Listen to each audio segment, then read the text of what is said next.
बात कितनी गौरी रही होगी कि 60 साल के रमाकांत सिंह जो कि घर के मुखिया हैं और सबसे पहले अपने पत्नी को चाय बनाते हुए मार डालते हैं और सुबह सुबह ही अपने बेटी के कमरे में जाते हैं जो कि 3 महीने की गर्भवती है और उनकी पहली बेटी है, उससे भी वह मार डालते हैं और शरीर के अलग अलग हिस्से पर कई जख्म देते हैं। और उसके बाद अगले कमरे में जाते हैं और एक बड़ा बेटा जो कि 22 साल का है उसे भी मार डालते हैं और उसका सिर धड़ से अलग कर देते हैं। तो बात कितनी गौरी है, चलिए इस वीडियो में देखते हैं और इसके पीछे रमाकांत सिंह आखिर क्या था, उनके दिमाग में क्या चल रहा था कि ऐसा काम वो करते हैं। यह बात है झारखंड के जमशेदपुर रहने वाले रमाकांत सिंह के, जिनकी उम्र 60 साल है। उनके काम टाटा स्टील जमशेदपुर में ही काम चलता था और वहीं पर वो अब 60 साल के होने के बाद रिटायर हो चुके हैं, लेकिन उससे पहले ही उनके दिमाग में कुछ चल रहा होता है। अब ऐसी क्या बात चल रहा होता है आगे रमाकांत सिंह पुलिस के सामने बताते हैं, लेकिन उससे पहले मैं बता दूं कि 60 साल के रमाकांत सिंह का अब रिटायरमेंट हो चुका है।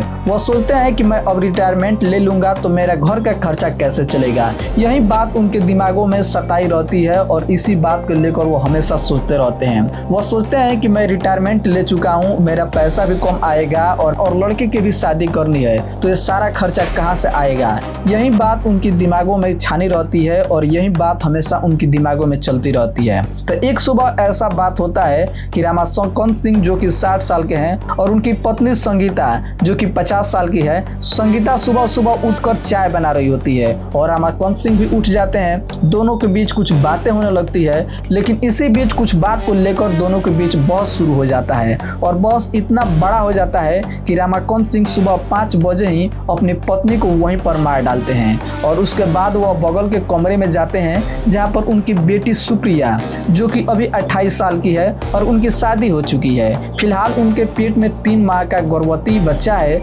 और वो अभी भी सो रही होती है। उसे पता नहीं है कि बाहर क्या चल रहा है, मेरे पिता मेरे डैडी के बीच क्या क्या हो गया और मेरी माँ अब इस दुनिया में नहीं है, बस वो बिल्कुल सो रही है। तो रमाकांत सिंह अपने बेटी के कमरे में जाते हैं जहाँ पर वह सोती है। सबसे पहले वो बेटी को सिर को धड़ से अलग करते हैं और उसके बाद उसके शरीर पर कई गहरा गहरा जख्म देते हैं। बेटी को भी यहाँ पर वो काम तमाम कर देते हैं। बेटी को भी कुछ पता नहीं, वो सोते सोते ही सो जाती है, लेकिन फिर भी रमाकांत सिंह का दिमाग यहाँ पर नहीं रुकता है। वो बार बार और भी सोचते हैं और उनके दिमाग में क्या चल रहा होता है कि धीरे धीरे अपने बेटी के पास वहीं पर बैठे रहते हैं और कुछ देर बाद वह फिर से खड़े होते हैं और बगल में अपने बड़ा बेटा है जो कि 22 साल का है, उसे भी अब कुछ पता नहीं है कि आखिर बाहर क्या हुआ, मेरी बहन मेरी माँ के साथ क्या हुआ। वह भी बिल्कुल सुबह सुबह सो रहा होता है और टाइम यहाँ पर हो चुका होता है 5:30 और 30 मिनट के अंदर यहाँ पर 2 कत्ल हो चुका है, लेकिन बेटे का थोड़ा भी मालूम नहीं है। वो बेटे के कमरे में धीरे से जाते हैं और कुल्हाड़ी से बेटे को भी मार डालते हैं। बेटा को भी कुछ पता नहीं लगता और वो भी सोते सोते ही सो जाता है। और उसके बाद रमाकांत सिंह की यह बात दिमाग में रहती है कि मेरा परिवार तो अब खत्म हो गया,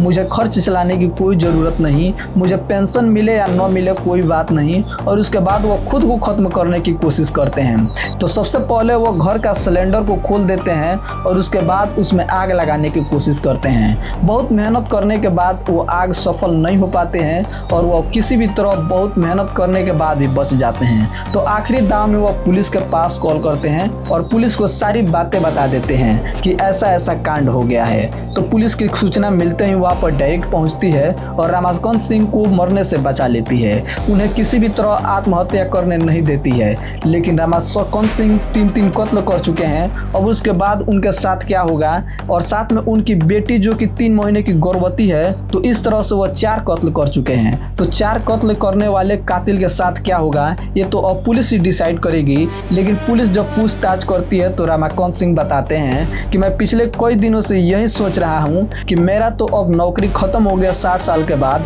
मेरा पेंशन से मेरा घर कैसे चलेगा। और यही कई दिनों से सोचने के बाद फाइनली मैंने डिसाइड किया कि मैं इस तरह से अपना खर्च को कम कर सकता हूँ और उसके बाद मैंने एक कदम उठाया। उसके बाद जब उनके बड़े बेटे जो कि दिल्ली में रहा करते थे सूचना पाते ही वो डायरेक्ट घर आते हैं और एक बड़ी बेटी जो कि वो भी दिल्ली में रहती है वो भी डायरेक्ट घर आती है। मीडिया जब पूछती है इन दोनों से तो वो दोनों बताते हैं कि पिछले कई दिनों से पिताजी बहुत ही निराश थे, बहुत ही चिंताजनक थे। वो हमेशा कुछ न कुछ हमेशा सोचते ही रहते थे और इसी कारण उनका वजन भी थोड़ा कम हुआ है और पिछले 1 महीने में उनका शरीर का 10 केजी वजन कम हो चुका है। तो यही बताते हैं और घर के जो आसपास के पड़ोसी थे वो भी यही बताते हैं कि रमाकांत सिंह पिछले कई महीनों से इसी बारे में सोच रहे हैं कि आखिर क्या होगा क्या नहीं होगा, लेकिन इतना बड़ा कदम वो उठा लेंगे किसी को मालूम नहीं था। उसके बाद रमाकांत सिंह को यहाँ पर अरेस्ट कर लिया जाता है और जो घर के बाकी सदस्य रहते हैं वो इन सभी लोगों का कार्यक्रम करते हैं।